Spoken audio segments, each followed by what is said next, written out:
Hello and welcome back to Unnati IAS. UPSC EPFO की series में हम स्पेक्ट्रम को देख रहे थे और आज स्पेक्ट्रम का हमारा 10th लेक्चर है। यूपीएससी का इंडियन नेशनल मूवमेंट में हमारा 10th लेक्चर है। आज के लेक्चर में हम चैप्टर 6 को कवर करेंगे, अपना चैप्टर 6 कवर करेंगे और ये पूरे एक लेक्चर में हम इस पूरे चैप्टर को कवर कर लेंगे।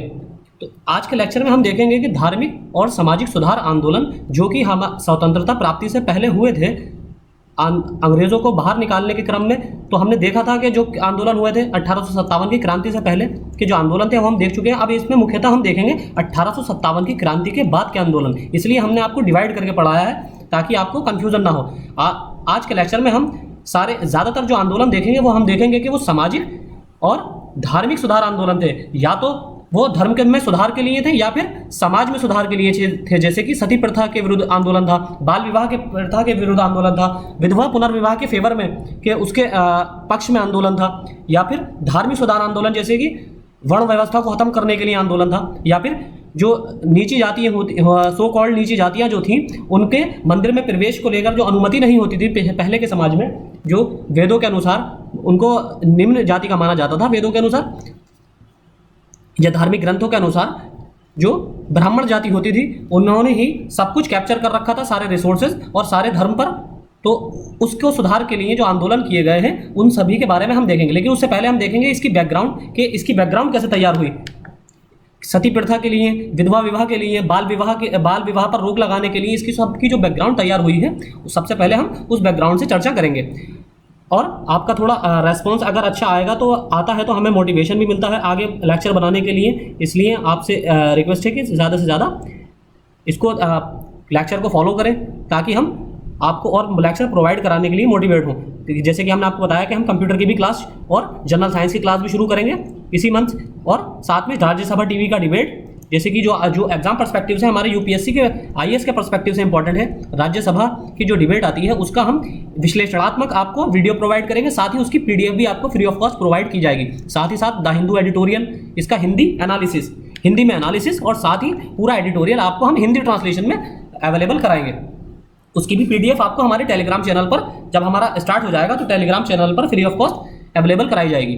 तो देखते हैं सती प्रथा। सती प्रथा सबसे पहले का इसमें जो रोल था सबसे ज़्यादा वो राजा राम मोहन राय का था। इन्होंने ही सती प्रथा को लेकर सबसे पहले आंदोलन शुरू किए सती प्रथा के विरुद्ध। सती प्रथा को इन्होंने स्त्रियों के साथ सबसे घिनौना व्यवहार बताया और सबसे बड़ा अन्याय बताया। इन्होंने इन्हीं की कोशिशों के बाद जो बलपूर्वक जो जलाया जाता था स्त्रियों को उनके पति की मृत्यु होने पर, और छोटे क्योंकि उस टाइम बहुत कम उम्र में लड़कियों की शादी हो जाती थी और एज डिफरेंस ऐसा होता था कि जैसे कि अगर 21 साल का लड़का है या 22 साल का लड़का है तो 3 या 4 साल की लड़की होती थी। कभी कभी लड़का और लड़की दोनों ही इतनी कम उम्र के होते थे, 5-5, 6-6 साल के। तो इस क्रम में इस चीज़ को पहले उन्होंने दोनों ही चीज़ों का विरोध किया और उसमें सबसे ज़्यादा तो उनका जो घोर विरोध था वो सती प्रथा को लेकर था। सती प्रथा को सबसे ज़्यादा उन्होंने अमानवीय कृत्य बताया हिंदू धर्म में।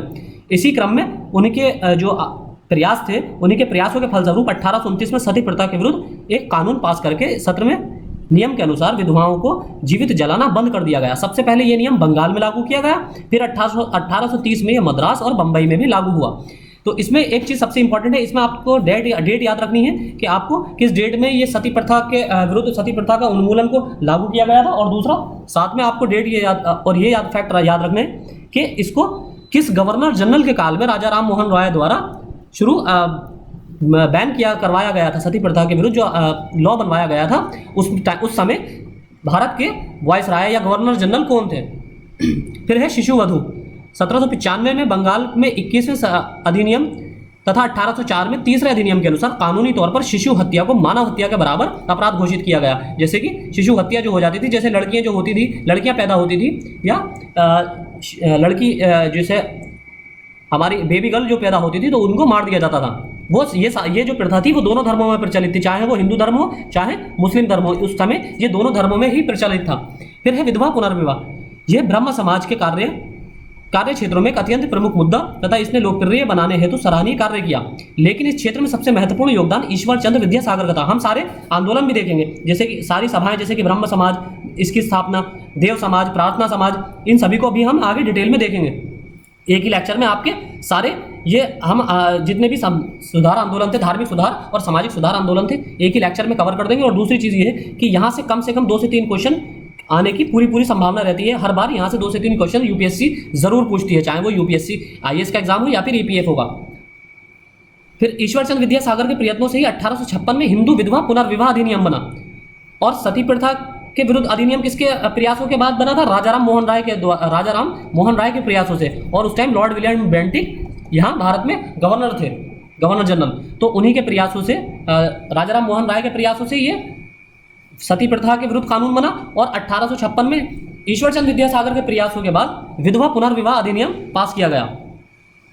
फिर होता है महाराष्ट्र में जगन्नाथ शंकर सेठ और भाव दाजी ने भी इस दिशा में महत्वपूर्ण कार्य किया।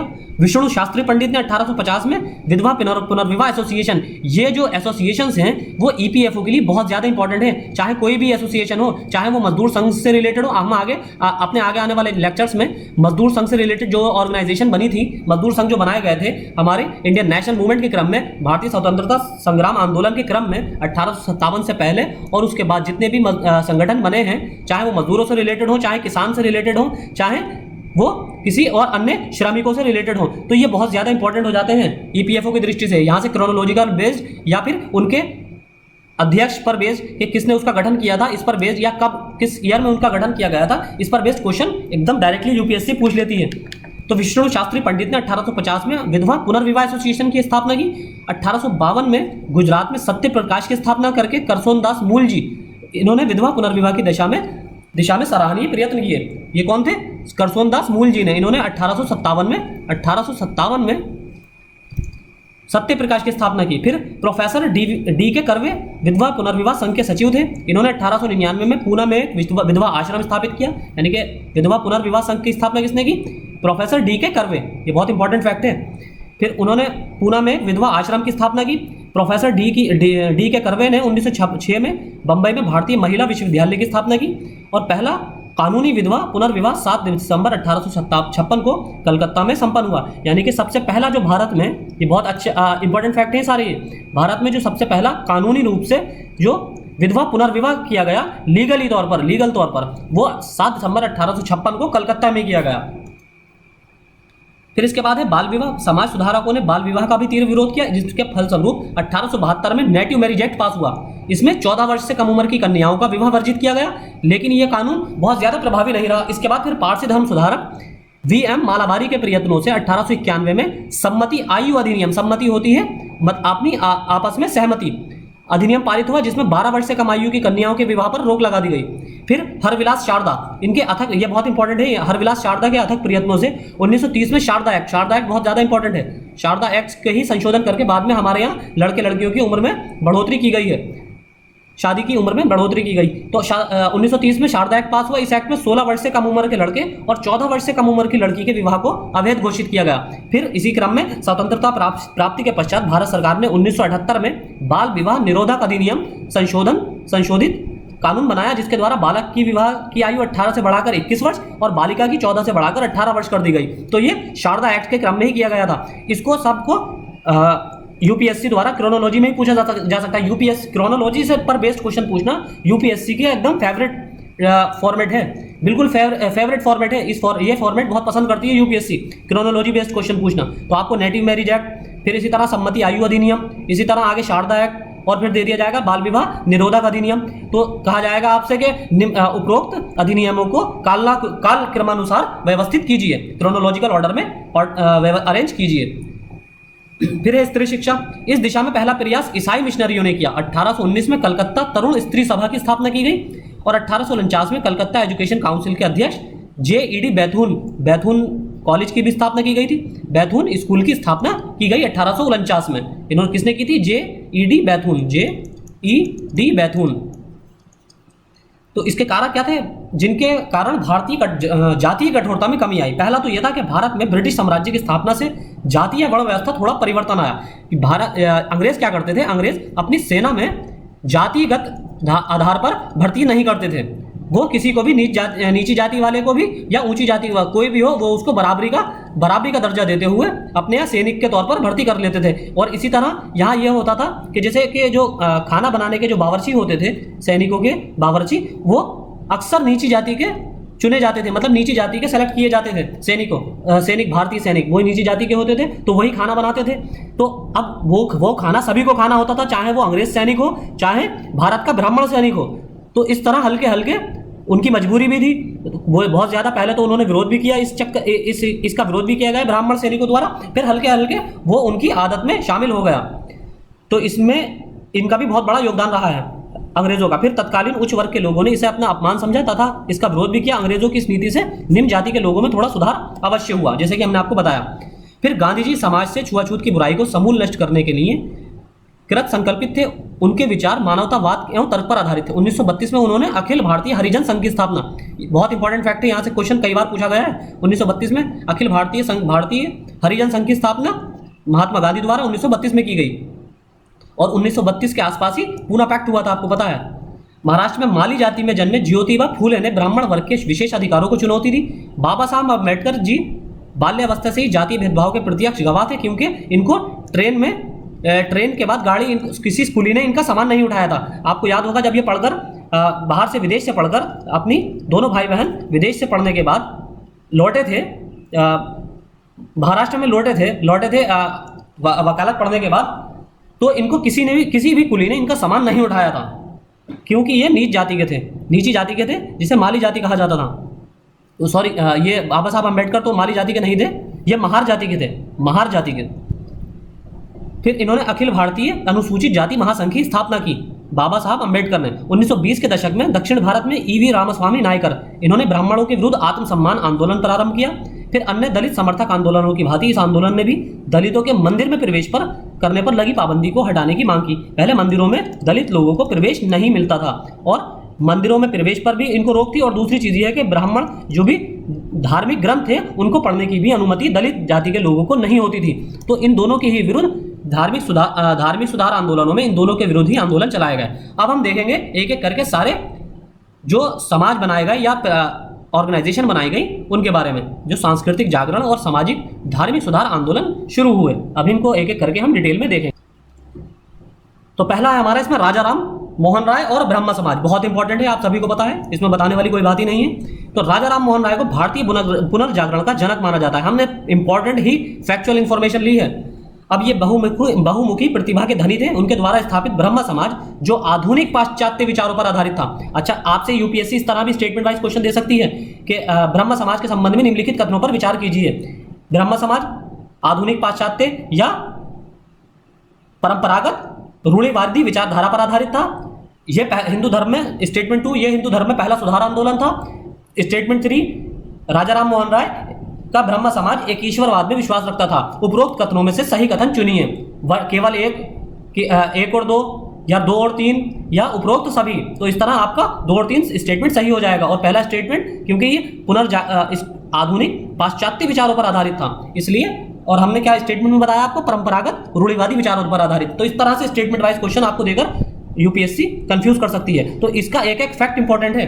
ब्रह्म समाज आधुनिक पाश्चात्य विचारों पर आधारित था, हिंदू धर्म का पहला सुधार आंदोलन था। ये एकेश्वरवाद में विश्वास रखते थे ब्रह्म समाज के समर्थक। इन्होंने 1809 में एकेश्वरवादियों को उपहार, ये बहुत इंपॉर्टेंट है ये बुक, एकेश्वरवादियों को उपहार नामक प्रसिद्ध पुस्तक लिखी। 1814 में इन्होंने कलकत्ता में आत्मीय सभा की स्थापना की। आत्मीय सभा 1814 में। अब इस पे भी क्वेश्चन पूछा गया है कि आत्मीय सभा की स्थापना निम्न में से किसके द्वारा की गई थी, या फिर आत्मीय सभा के संबंध में निम्न में से सही कथन चुनिए। स्टेटमेंट 1, इसकी स्थापना 1905 में की गई थी। स्टेटमेंट 2, इसकी स्थापना ईश्वरचंद विद्यासागर द्वारा की गई थी। तो आपको बताना होगा इसमें से सही कथन या गलत कथन। तो इस तरह भी आपसे क्वेश्चन पूछे जा सकते हैं। 1814 में उन्होंने कलकत्ता में आत्मीय सभा की स्थापना की तथा मूर्ति पूजा, जाति प्रथा की कठोरता, अर्थहीन रीति रिवाजों तथा अन्य सामाजिक बुराइयों की भर्त्सना की, यानी कि उसकी निंदा की। फिर है 1820 में उन्होंने प्रीसेप्ट्स ऑफ जीसस नामक पुस्तक लिखी। उन्होंने न्यू टेस्टामेंट के नैतिक एवं दार्शनिक संदेश को उसकी चमत्कारी कहानियों से पृथक करने का प्रयास किया। अपने विचारों और उद्देश्यों को साकार करने के लिए उन्होंने ब्रह्म सभा, जो आगे चलकर ब्रह्म समाज बनी, यानी कि ब्रह्म सभा को ही ब्रह्म समाज के नाम से जाना जाता है, इसकी स्थापना की। वर्ष 1818 में उन्होंने अपना सती विरोधी अभियान प्रारंभ किया। उन्होंने शमशानों की यात्रा की तथा विधवाओं के रिश्तेदारों को समझाकर उन्हें सती होने से रोकने के अथक प्रयास किए। और इन्हीं के प्रयासों की वजह से 1829 में लॉर्ड विलियम बेंटिक, बहुत इंपॉर्टेंट फैक्ट, कि लॉर्ड विलियम बेंटिक ने कानून बनाकर सती प्रथा को गैर कानूनी घोषित किया कि सती प्रथा को गैर कानूनी घोषित किस गवर्नर जनरल के काल में किया गया था, उस समय से भारत का गवर्नर जनरल कौन था। इस तरह से भी क्वेश्चन पूछा जा सकता है। फिर आगे है इसमें, राजा राम मोहन राय आधुनिक पाश्चात्य शिक्षा प्रचार प्रसार के समर्थक थे। उन्होंने डेविड हेयर को 1817 में हिंदू कॉलेज की स्थापना में सहायता की। अपने खर्चे पर 1817 में कलकत्ता में अंग्रेजी स्कूल खोला, जिसमें फ्रांस के प्रसिद्ध दार्शनिक दांते, रूसो और वॉल्टेयर की दर्शन की शिक्षा दी जाती थी। फिर इसमें 1825 में उन्होंने वेदांत कॉलेज की स्थापना की, जिसमें भारतीय विद्या और पाश्चात्य भौतिक विज्ञान और सामाजिक विज्ञान की शिक्षा दी जाती थी। बंगाली भाषा को समृद्ध बनाने हेतु उन्होंने बंगला व्याकरण की रचना की। और हाँ, राजा राम मोहन राय बहुत ज्यादा भाषाओं के ज्ञानी थे। ये संस्कृत, फारसी, अरबी, अंग्रेजी, फ्रेंच, लैटिन, ग्रीक और अरबी जैसी 1 दर्जन भाषाओं के ज्ञाता थे। भारतीय पत्रकारिता का इन्हें जनक भी कहा जाता है, क्योंकि इन्होंने ही पत्रकारिता का आरंभ किया। कई ज्यादा पत्रिकाएं इन्होंने बांग्ला भाषा में लिखी, हिंदी में लिखी, और हिंदी में, फारसी में और अंग्रेजी में। इन्होंने इन 4 भाषाओं में सबसे ज्यादा अपनी पत्रिकाएं जारी की थी। राजा राम मोहन राय की ब्रह्मा सभा। अगस्त 1828 में राजा राम मोहन राय ने ब्रह्मा सभा का गठन किया, जिसे बाद में नाम परिवर्तित करके ब्रह्मा समाज कहा जाने लगा। इसका गठन कब हुआ था? 1828 में। फिर हिंदू धर्म का शुद्धिकरण एवं एकीश्वरवाद या निर्गुण परमात्मा में विश्वास ब्रह्मा समाज का सबसे प्रमुख उद्देश्य था। यह इंपॉर्टेंट फैक्ट है। इसका उद्देश्य क्या था ब्रह्मा सभा का? हिंदू धर्म का शुद्धिकरण और एकीश्वरवाद, यानी कि एक ईश्वर में आस्था या निर्गुण परमात्मा, सिर्फ एक ईश्वर परमात्मा में ही आस्था या विश्वास ब्रह्म समाज का प्रमुख उद्देश्य था। इसमें राजा राधाकांत देव ने ब्रह्म समाज के सिद्धांतों का विरोध करने हेतु धर्म सभा का गठन किया। अब राजा राधाकांत देव जो थे वो ब्रह्म समाज के विरोधी थे, तो उन्होंने क्या किया? उन्होंने धर्म सभा का गठन किया। धर्म सभा का गठन 1833 में ब्रिस्टल, इंग्लैंड में राजा राम मोहन राय का निधन हो गया, और इनकी मृत्यु के पश्चात इसकी बागडोर रविंद्रनाथ टैगोर के पिता महर्षि देवेंद्रनाथ टैगोर की 1817 से 1905 में संभाली। 1842 में ब्रह्म समाज में ये सम्मिलित हुए। तो ये महर्षि देवेंद्रनाथ टैगोर हैं, महर्षि देवेंद्रनाथ टैगोर। तो इन्होंने राजा राम मोहन राय की मृत्यु के पश्चात ब्रह्म समाज की बागडोर संभाली। फिर देवेंद्रनाथ टैगोर पहले ज्ञानवर्धिनी और तत्वबोधिनी सभा से संबंधित थे, यानी कि ज्ञानवर्धिनी सभा से भी संबंधित थे और तत्वबोधिनी सभा, इसके बारे में हम आगे के लेक्चर्स में देखेंगे। इसका उद्देश्य भारत की प्राचीन सभ्यता एवं राजा राम मोहन राय के हक का प्रसार करना था, यानी कि इनका जो उद्देश्य था उसका प्रसार करना था। तत्वबोधिनी सभा, जिसका गठन 1839 में किया गया था, बंगाली भाषा में एक पत्रिका तत्वबोधिनी पत्रिका का प्रकाशन करती थी। ये तत्वबोधिनी सभा का गठन कब हुआ था? 1839 में। फिर 1858 में केशव चंद्र सेन द्वारा ब्रह्म समाज की सदस्यता ग्रहण करने के पश्चात देवेंद्रनाथ टैगोर ने उन्हें समाज का नया आचार्य नियुक्त किया, लेकिन बाद में इनसे देवेंद्रनाथ टैगोर और केशव चंद्र सेन के बीच बहुत ज्यादा मतभेद हो गए, जिसकी वजह से 1865 में आचार्य की पदवी से देवेंद्रनाथ टैगोर ने इन्हें बर्खास्त कर दिया, और 1866 में उन्होंने भारतीय ब्रह्म समाज, नव विधान ब्रह्म सभा, यानी कि केशव चंद्र सेन ने भारतीय ब्रह्म समाज नाम से एक नया संगठन बना लिया।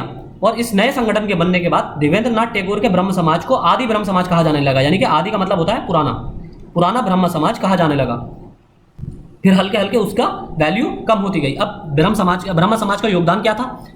बहुदेववाद तथा मूर्ति पूजा का विरोध, यानी कि बहुत ज्यादा कई देवताओं और मूर्ति पूजा का विरोध, यानी कि कई आइडियल वर्शिप के भी अगेंस्ट थे।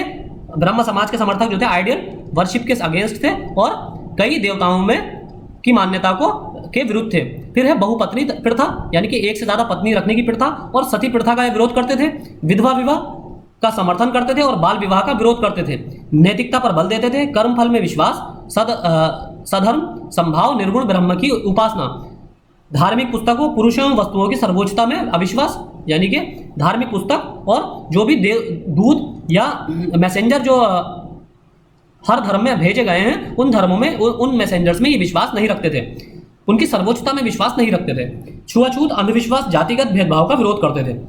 इसके बाद आते हैं दूसरे, प्रार्थना समाज। 1867 में बंबई में केशव चंद्र सेन के सहयोग से आत्माराम पांडुरंग ने प्रार्थना समाज की स्थापना की। 1867 में बंबई में की गई, आत्माराम पांडुरंग द्वारा की गई और केशव चंद्र सेन के सहयोग से प्रार्थना समाज की स्थापना की गई। 1849 में महाराष्ट्र में परमहंस सभा के नाम से धार्मिक सभा का सबसे पहले धार्मिक समाज का शुभारंभ हुआ। 1849 में फिर 1860 में इस सभा का विघटन हो गया, यानी कि जो परमहंस सभा थी इस सभा का 1860 में विघटन हो गया तथा इसी का परिवर्धित एवं संशोधित रूप, यानी कि इसी का कन्वर्टेड और अमेंडमेंट, जो अमेंडमेंट रूप होता है, प्योर फॉर्म जो थी, प्योरीफाई फॉर्म 1867 में प्रार्थना समाज के रूप में सामने आई। फिर है प्रार्थना समाज के प्रमुख उद्देश्य। प्रमुख उद्देश्य क्या थे समाज के? जाति व्यवस्था को अस्वीकृत करना, स्त्री शिक्षा को प्रोत्साहन देना, विधवा पुनर्विवाह को प्रोत्साहन देना, लड़के एवं लड़की दोनों की विवाह की आयु में वृद्धि करना। तो आपको जितने भी ये संगठन थे या जितने भी धार्मिक सुधार, सामाजिक सुधार आंदोलन थे, उसमें आपको कुछ फैक्ट याद रखने हैं, 4 से 5 फैक्ट, कि कब इसका गठन कब हुआ, कब गठन हुआ, किसके द्वारा गठन किया गया, कौन था, किसके द्वारा गठन किया गया, इसके ऑब्जेक्टिव्स या एम क्या थे, ऑब्जेक्टिव्स क्या थे, और इन्होंने कार्यकाल कहां तक, इनका क्षेत्र कौन सा था, कि किस रीजन में इसका गठन किया गया था। अगला है इसके बाद यंग बंगाल आंदोलन तथा हेनरी वेवियन डेरिजियो। 19वीं शताब्दी के तीसरे और चौथे दशक में बंगाल के बुद्धिजीवियों में एक रेडिकल या उग्रवादी प्रवृत्ति का जन्म हुआ। यह प्रवृत्ति राजाराम मोहन राय के विचारों से भी ज्यादा आधुनिक और क्रांतिकारी थी। इस आंदोलन को ही यंग बंगाल आंदोलन के नाम से जाना जाता है। ये हेनरी विवियन डेरिजियो हैं।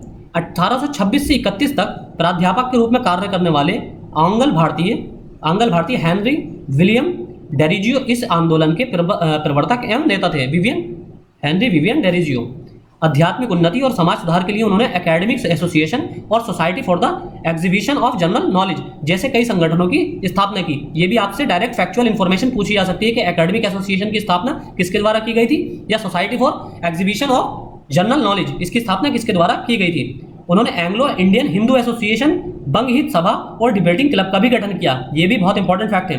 अब इस आंदोलन का प्रमुख केंद्र कौन था? हिंदू कॉलेज। और सुरेंद्र नाथ बनर्जी ने इस आंदोलन को बंगाल में आधुनिक सभ्यता का जनक कहा है। सुरेंद्र नाथ बनर्जी द्वारा इस आंदोलन को बंगाल का आधुनिक सभ्यता का जनक कहा गया था। फिर है ईश्वर चंद्र विद्यासागर। 1850 में वे संस्कृत कॉलेज के प्रधानाचार्य बने। उन्होंने संस्कृत अध्ययन के लिए ब्राह्मणों के एकाधिकार को चुनौती दी। ब्राह्मण तथा गैर ब्राह्मण जातियों को संस्कृत अध्ययन के लिए प्रोत्साहित किया। संस्कृत पढ़ने की भी गैर ब्राह्मण जातियों को अनुमति नहीं थी उस समय, तो वो इस चीज के विरुद्ध थे। विद्यासागर ने विधवा पुनर्विवाह के लिए सशक्त आंदोलन किया। जैसे कि हमने आपको पहले भी शुरू में बताया था कि राजाराम मोहन राय ने सती प्रथा के विरुद्ध बहुत ज्यादा प्रयास किए थे, और ईश्वर चंद्र विद्यासागर ने विधवा पुनर्विवाह के फेवर में, पक्ष में बहुत ज्यादा प्रयास किए थे। तो जिसके फलस्वरूप सरकार ने विधवा पुनर्विवाह को कानूनी मान्यता प्रदान की और कलकत्ता में लीगल तौर पर पहला विधवा पुनर्विवाह किया गया 1856 में, शायद 1856 में किया गया था। फिर 1849 में स्थापित बैथून स्कूल के सचिव के रूप में उन्होंने भारत में स्त्रियों के लिए उच्च शिक्षा के क्षेत्र में महत्वपूर्ण कार्य किए। फिर 1840 और 50 के दशक में स्त्री शिक्षा के क्षेत्र में चलाए गए सशक्त आंदोलन के फलस्वरूप कलकत्ता में बैथून स्कूल की स्थापना की गई। फिर है इसके बाद बाल शास्त्री जाम्बेकर। ये भी एक प्रसिद्ध समाज सुधारक थे। इनका कार्य क्षेत्र बंबई था। इन्होंने ब्राह्मणों की सर्वोच्चता को चुनौती दी। आप ज्यादातर देखेंगे जितने भी जो सामाजिक सुधार आंदोलन थे वो जातीय आंदोलन भी थे। जो सामाजिक सुधार आंदोलन थे वो या तो मंदिर में प्रवेश के लिए थे, क्या मतलब नीची जातियों को प्रवेश नहीं दिया जाता था, या फिर ब्राह्मणों के खिलाफ थे कि ब्राह्मणों का हर चीज पर वर्चस्व था। धार्मिक ग्रंथ पढ़ने नहीं दिए जाते थे गैर ब्राह्मण लोगों को या नीची जाति के लोगों को, उन्हें मंदिरों में प्रवेश नहीं करने दिया जाता था। तो इस तरह के ही जो जितने भी सामाजिक सुधार आंदोलन थे वो इसी के विरुद्ध थे। और धार्मिक सुधार आंदोलन जो थे वो धर्म में प्रचलित कुरीतियों को खत्म करने के लिए थे। वो हम अभी आगे देखेंगे। तो इन्होंने हिंदुत्व को लोकप्रिय बनाने का प्रयास किया और 1832 में साप्ताहिक पत्र दर्पण का प्रकाशन प्रारंभ किया। अभी दर्पण का जो प्रकाशन है, दर्पण एक पत्र था, तो साप्ताहिक पत्र था। ये भी एक इंपॉर्टेंट फैक्ट है। साप्ताहिक था ये पत्र, और किसके द्वारा इसका प्रकाशन किया गया? बाल शास्त्री जाम्बेकर द्वारा। अब विद्यार्थियों को शैक्षिक एवं वैज्ञानिक समितियां, विद्यार्थियों की जो समितियां थी उसमें क्या था? ज्ञान प्रकाश मंडलियों के नाम से भी इन्हें जाना जाता था। इनकी 2 प्रमुख शाखाएं थी, पहली मराठी में थी और दूसरी गुजराती में, जिसका गठन 1848 में कुछ शिक्षित युवा भारतीयों द्वारा किया गया था। इन मंडलियों द्वारा सामाजिक प्रश्नों और लोकप्रिय विज्ञान पर व्याख्यानों का आयोजन किया जाता था और इनका प्रमुख उद्देश्य बालिकाओं को स्कूल में प्रवेश लेने के लिए प्रोत्साहित करना था। फिर इसमें आगे परमहंस मंडलियां। 1849 में महाराष्ट्र में अनेक परमहंस मंडलियों का गठन किया गया। इन मंडलियों के सदस्य केवल एक ही ईश्वर में विश्वास रखते थे, यानी कि एकेश्वरवाद इसमें विश्वास रखते थे। जाति प्रथा की बुराई को समाप्त करना चाहते थे, यानी कि ब्राह्मण और शूद्र के जो बीच की जाति और शूद्र इत्यादि के बीच की जो जातीय समीकरण थी, इसको समाप्त करना चाहते थे। फिर इन मंडलियों की दावतों में निम्न जाति के लोगों द्वारा खाना बनाया जाता था और उसे ही मंडली का हर सदस्य ग्रहण करता था, चाहे भले ही वो उच्च जाति का हो। फिर इसके बाद सत्यशोधक समाज और ज्योतिबा फूले, ये भी आप देखेंगे कि उसी से ही मिलता जुलता है। ज्योतिबा फूले माली जाति में पैदा हुए और उन्होंने सत्यशोधक समाज की स्थापना की। इस समाज का मुख्य उद्देश्य सामाजिक सेवा तथा स्त्रियों एवं निम्न जाति के लोगों के बीच शिक्षा का प्रसार करना था। ज्योतिबा फूले ने ब्राह्मणों के प्रतीक चिन्ह राम के विरोध में राजा बाली को अपना आंदोलन का प्रतीक बनाया। यानी कि ब्राह्मणों का प्रतीक चिन्ह क्या होते थे? भगवान राम। लेकिन इन्होंने क्या किया, ज्योतिराव फूले ने, इन्होंने अपना प्रतीक चिन्ह क्या बनाया हिंदुओं के लिए, मतलब नीची जाति के लोगों के लिए प्रतीक चिन्ह जो बनाया उन्होंने राजा बाली को बनाया। राजा बाली को बनाया गया। उन्होंने संस्कृत हिंदुत्व का विरोध किया। संस्कृत हिंदुत्व का मतलब होता था कि संस्कृत पढ़ने का अधिकार सिर्फ ब्राह्मण जाति को था। तो उन्होंने पुरोहित वर्ग को समाज का शोषक कहा, क्योंकि पुरोहित वर्ग ही सब अपनी, जाहिर सी बात है, रिसोर्सेज पर सारा उन्हीं का ही दबदबा होता था। तो कोई भी इंसान ये नहीं चाहेगा कि रिसोर्सेज उससे छीने जाएं। तो अपनी पत्नी की सहायता से पुणे में इन्होंने एक बालिका स्कूल की स्थापना की। महाराष्ट्र में अनेक स्थानों पर विधवा कार्यक्रम प्रारंभ किए। फिर इसके बाद गोपाल हरि देशमुख, इन्हें लोकहितवादी के नाम से जाना जाता था। ये है गोपाल हरि देशमुख, जिन्हें लोकहितवादी के नाम से भी जाना जाता था। इन्होंने तार्किक सिद्धांतों एवं आधुनिक एवं मानवतावादी धर्मनिरपेक्ष मूल्यों के आधार पर भारतीय समाज को पुनर्गठित करने की मांग की। उन्होंने हिंदू रूढ़िवादिता की आलोचना की तथा सामाजिक एवं धार्मिक समानता पर बल दिया। फिर है सर्वेंट ऑफ इंडिया सोसाइटी। इसकी स्थापना 1905 में कांग्रेस के उदारवादी नेता गोपाल कृष्ण गोखले ने की थी। उदारवादी नेता हैं ये। आपसे एक बार यूपीएससी ने यह भी पूछा था कि निम्नलिखित में से कौन सा उदारवादी नेता है या निम्नलिखित में से कौन सा उदारवादी नेता नहीं है, तो उसमें गोपाल कृष्ण गोखले, दादा भाई नौरोजी, इसी तरह बाल गंगाधर तिलक, लाला लाजपत राय। तो इन उदारवादी और जो उग्रवादी दोनों प्रकार के नेताओं के नाम थे कांग्रेस में, जो दोनों प्रकार के नेता थे। तो इसका उद्देश्य राष्ट्रीय मिशनरियों को देश की सेवा के लिए प्रशिक्षित करना तथा देश सेवा का कार्य को संवैधानिक तरीके से संपन्न करने के लिए प्रोत्साहित करना तथा लोगों को स्वार्थ रहित होकर धार्मिक भावना के साथ कार्य करने के लिए तैयार करना था। 1915 में गोपाल कृष्ण गोखले की मृत्यु के पश्चात श्रीनिवास शास्त्री ने इसका अध्यक्ष पद संभाला। यानी कि सर्वेंट ऑफ इंडिया सोसाइटी के अध्यक्ष गोपाल कृष्ण गोखले के बाद श्रीनिवास शास्त्री को बनाया गया। इसके बाद है सोशल सर्विस लीग। इसकी स्थापना गोखले के समर्थक Narayan Malhar Joshi, social service league की स्थापना किसके द्वारा की गई? नारायण मल्हार जोशी द्वारा बंबई में की गई। इसका उद्देश्य सभी लोगों को जीवन एवं कार्य की बेहतर दशाएं उपलब्ध कराना था। सोशल सर्विस, जैसे कि नाम से ही लग रहा है, सोशल सर्विस सामाजिक कार्य, तो इसका कार्य क्या था? जीवन कार्य की बेहतर दशाएं उपलब्ध कराना। नारायण मल्हार जोशी ने 1920 में अखिल भारतीय ट्रेड यूनियन कांग्रेस की भी स्थापना की। अखिल भारतीय ट्रेड यूनियन कांग्रेस की स्थापना 1920 में नारायण मल्हार जोशी द्वारा की गई है। फिर इसके बाद है रामकृष्ण आंदोलन। यह भी बहुत इंपॉर्टेंट है एग्जाम पर्सपेक्टिव से। रामकृष्ण आंदोलन बंगाल में ब्रह्म समाज के प्रयत्नों से बौद्धिक वर्ग में एक नवीन चेतना जागृत हुई और वे आडंबरपूर्ण रीति रिवाजों से हटकर भक्ति एवं योग जैसे मार्गों को अपनाने लगे। दक्षिणेश्वर कलकत्ता के काली मंदिर के पुजारी रामकृष्ण परमहंस 1834 से 1886 तक इनका जीवन काल था। 1834 से 1886 रामकृष्ण परमहंस, इनके उपदेशों ने रामकृष्ण आंदोलन की पृष्ठभूमि तैयार की। उन्होंने अपनी नर्मदा, मानवता और आध्यात्मिकता के द्वारा कलकत्ता विश्वविद्यालय के अनेक विद्यार्थियों को प्रभावित किया। इन्हीं विद्यार्थियों में से एक का नाम था नरेंद्र दत्त। ये नरेंद्र दत्त जो जिन्हें बाद में विवेकानंद नाम से जाना गया, स्वामी विवेकानंद के नाम से जाना गया। स्वामी विवेकानंद किसके शिष्य थे? रामकृष्ण परमहंस के शिष्य थे। फिर रामकृष्ण परमहंस ने परमहंस मठ की स्थापना की। 1886 में रामकृष्ण परमहंस की मृत्यु हो गई। अब स्वामी विवेकानंद का जन्म 1862 में हुआ था। वे नव हिंदुवाद के उपदेशक के रूप में उभरे। विवेकानंद ने रामकृष्ण परमहंस की शिक्षाओं एवं उपदेशों को प्रचारित करने के लिए 1897 में रामकृष्ण मिशन की स्थापना की। 1897 में रामकृष्ण मिशन की स्थापना की गई। किसके द्वारा की गई? स्वामी विवेकानंद द्वारा। और इनके गुरु कौन थे? रामकृष्ण परमहंस। उन्होंने परमहंस की मठ की स्थापना की थी। फिर विवेकानंद ने 1893 में शिकागो में अमेरिका में संपन्न हुए विश्व धर्म सम्मेलन, जिसमें इन्होंने जो स्पीच दी थी वो स्पीच वर्ल्ड फेमस है आज भी। लोगों को यह बताने का प्रयास किया कि वेदांत केवल हिंदुओं का नहीं बल्कि सभी मनुष्यों का धर्म है। फिर इसके बाद है दयानंद सरस्वती एवं आर्य समाज। यह हिंदू धर्म का सुधारवादी आंदोलन था, जिसका मुख्य उद्देश्य प्राचीन वैदिक धर्म को शुद्ध रूप से पुनः स्थापना करना था। इसके संस्थापक कौन थे? दयानंद सरस्वती। 1824 से 1883 तक इनका जीवन काल था। 1883 तक। इनके बचपन का नाम मूलशंकर था। इनका जन्म गुजरात के ब्राह्मण परिवार में हुआ। 1875 में इन्होंने बंबई में आर्य समाज की स्थापना की। बंबई में आर्य समाज की स्थापना किसके द्वारा की गई? दयानंद सरस्वती के द्वारा। दयानंद सरस्वती। और कब की गई? 1875 में। 1875 में इनके द्वारा की गई। इसका मुख्यालय बंबई से लाहौर स्थानांतरित कर दिया गया। दयानंद के विचार एवं चिंतन की प्रकाशन उनकी प्रसिद्ध पुस्तक सत्यार्थ प्रकाश किसके द्वारा लिखी गई थी? दयानंद सरस्वती द्वारा। बहुत इंपॉर्टेंट फैक्ट है, हमने एग्जाम पर्सपेक्टिव से इंपॉर्टेंट फैक्ट ही आपके लिए यहाँ पर मेंशन किए हैं। दयानंद सरस्वती ने वेदांत की शिक्षा मथुरा के एक अंधे गुरु स्वामी विरजानंद से ग्रहण की थी। इनके गुरु कौन थे? स्वामी विरजानंद। और स्वामी विवेकानंद के गुरु कौन थे? रामकृष्ण परमहंस। और दयानंद सरस्वती के गुरु कौन थे? स्वामी विरजानंद। शिक्षा के क्षेत्र में समाज का मुख्य योगदान दयानंद एंग्लो वैदिक स्कूलों की स्थापना थी। इस तरह का पहला स्कूल 1886 में लाहौर में खोला गया। इस स्कूल में पाश्चात्य शिक्षा की व्यवस्था थी।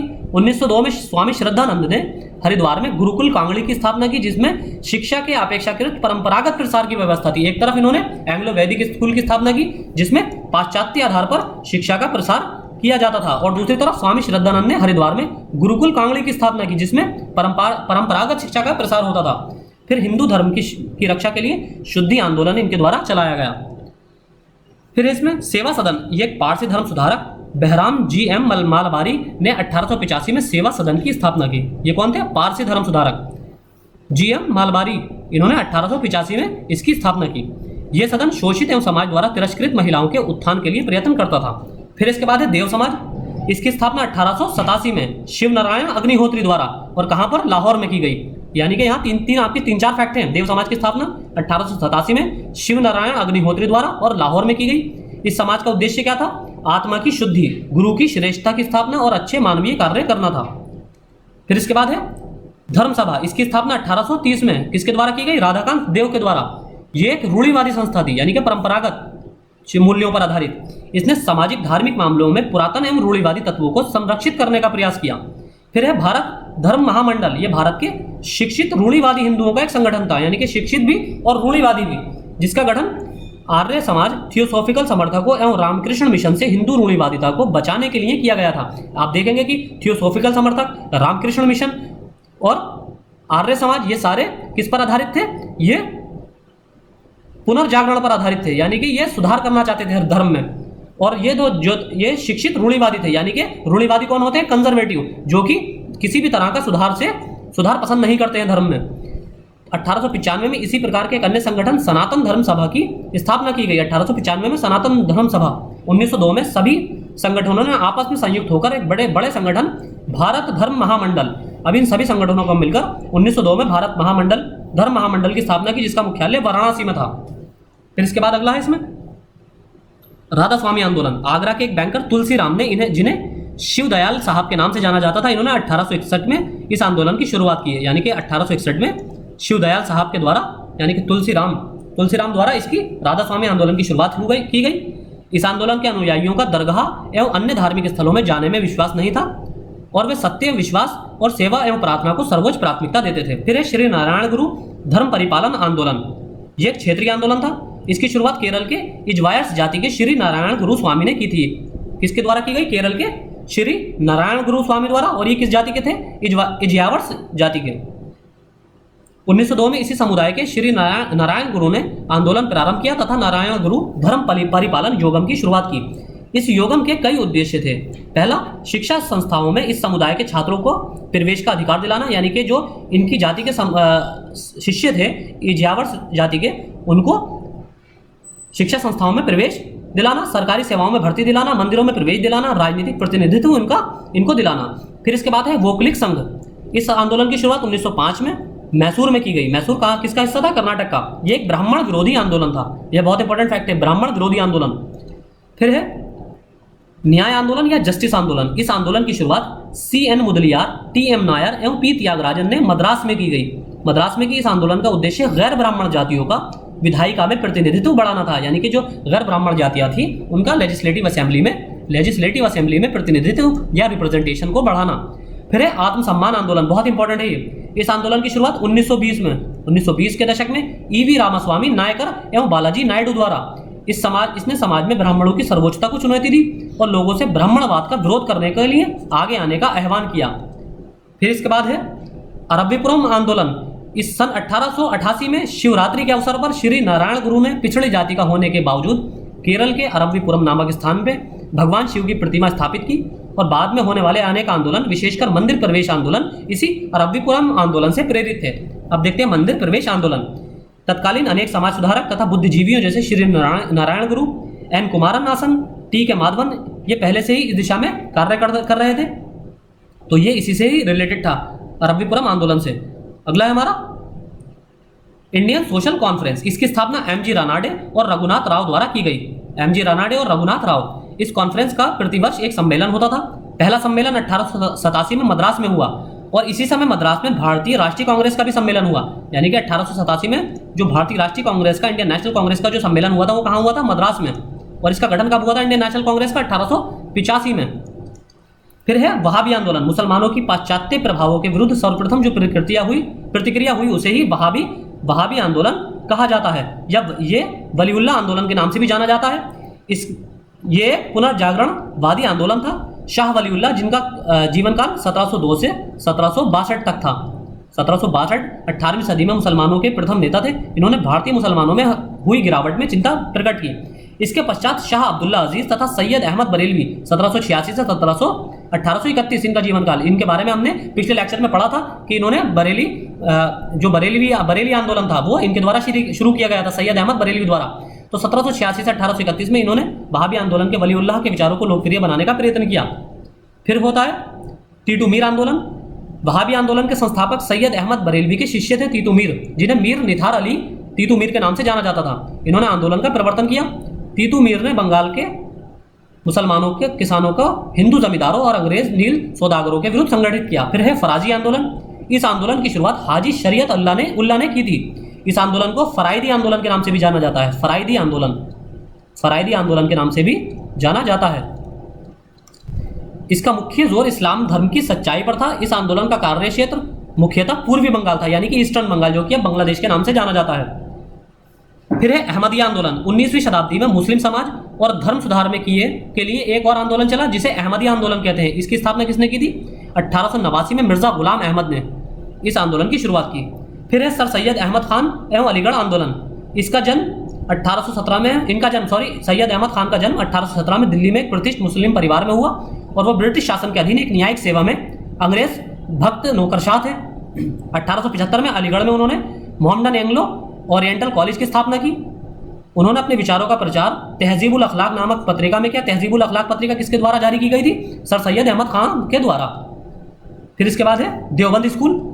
यह भी एक प्रकार का मुस्लिम धार्मिक आंदोलन था, जिसे मुस्लिम धर्म के रूढ़िवादी उलेमाओं द्वारा प्रारंभ किया गया। इस आंदोलन के दो उद्देश्य थे। पहला, कुरान और हदीस की शिक्षाओं को मुसलमानों के मध्य प्रचार प्रसार करना और विदेशी आक्रांताओं और गैर मुसलमानों के विरुद्ध धार्मिक युद्ध या जिहाद को प्रारंभ रखना।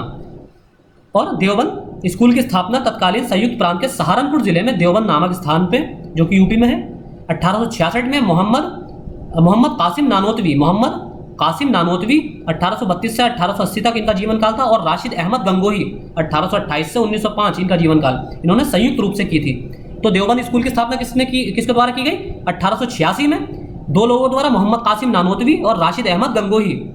देवबंद स्कूल में के एक अन्य समर्थक शिबली नुमानी का मत था कि शिक्षा की पद्धति में अंग्रेजी एवं यूरोपीय विज्ञान का भी समामेलन किया जाए, और उन्होंने 1894 से 96 में लखनऊ में नदवाताल उलम और दारुल उलूम की स्थापना की। फिर इसके बाद है पारसी सुधार आंदोलन। अंग्रेजी शिक्षा प्राप्त पारसियों के एक समुदाय ने 1851 में रहनुमाई माजदासयान सभा का गठन किया। इस सभा का गठन कब किया गया? 1851 में। इसका उद्देश्य पारसी समाज का पुनरुद्धार तथा पारसी धर्म की प्राचीन सभ्यता को पुनर्स्थापित करना था। इस आंदोलन के नेताओं में कौन कौन थे? दादाभाई नौरोजी फरदोनजी और के.आर. कामा और एस बंगाली प्रमुख थे। इस सभा के संदेशों को पारसियों तक पहुंचाने के लिए पत्रिका राष्ट्र गुफ्तार पत्रिका प्रारंभ की गई, जो कि पारसियों द्वारा शुरू की गई थी। फिर है सिख सुधार आंदोलन। 1873 में अमृतसर में सिंह सभा आंदोलन का प्रारंभ हुआ। इसके दो मुख्य उद्देश्य थे। पहला, सिखों के लिए आधुनिक पाश्चात्य शिक्षा की उपलब्धता सुनिश्चित करना, और दूसरा था सिख धर्म के हितों को नुकसान पहुंचाने वाली ईसाई मिशनरियों एवं हिंदू रूढ़िवादियों के विरुद्ध संघर्ष करना। अब प्रथम उद्देश्य की पूर्ति के लिए सभा ने पूरे पंजाब में खालसा स्कूलों की स्थापना की, यानी कि आधुनिक पाश्चात्य शिक्षा की उपलब्धता सुनिश्चित करने के लिए सिखों ने क्या किया, खालसा स्कूलों की स्थापना की जहां पर पाश्चात्य शिक्षा सिखों को प्रदान की जाती थी। लेकिन सिंह सभा के प्रयासों में गतिशीलता तब आई जब अकाली आंदोलन प्रारंभ हुआ, और अकाली आंदोलन सिंह सभा की ही एक शाखा थी। फिर होता है इसमें थियोसॉफिकल आंदोलन। इस आंदोलन की शुरुआत दो पाश्चात्य बुद्धिजीवियों मैडम HP ब्लाडीवेट्स्की 1831 से 1891 और कर्नल MS अलकाट ने की थी। 1875 में उन्होंने थियोसॉफिकल सोसाइटी की स्थापना की। किसने की? 1875 में मैडम HP ब्लावेट्स्की और कर्नल MS अलकाट ने। इसका मुख्यालय मद्रास के निकट अडियार नामक स्थान में परिवर्तित कर दिया गया। अडियार में एक लड़ाई भी हुई थी अंग्रेजों की मैसूर की सेना से। 1907 में कर्नल अलकाट की मृत्यु के पश्चात एनी बेसेंट 1847 से 1933 में इसकी अध्यक्ष चुनी गई। एनी बेसेंट 1893 में भारत आई और एनी बेसेंट ने बनारस में सेंट्रल हिंदू स्कूल की आधारशिला रखी। तो आज के लेक्चर में हमने सभी सारे के सारे धार्मिक और जाति सुधार आंदोलन, धार्मिक सुधार आंदोलन और सामाजिक सुधार आंदोलन जिसमें जातिगत सुधार आंदोलन शामिल है वो सब हमने कवर कर लिए हैं। आगे आने वाले लेक्चर में हम एक अगला लेक्चर कवर करेंगे स्पेक्ट्रम का ही, और साथ ही इंग्लिश का एक लेक्चर कवर करेंगे। तो आज के लेक्चर में इतना ही। Thank you.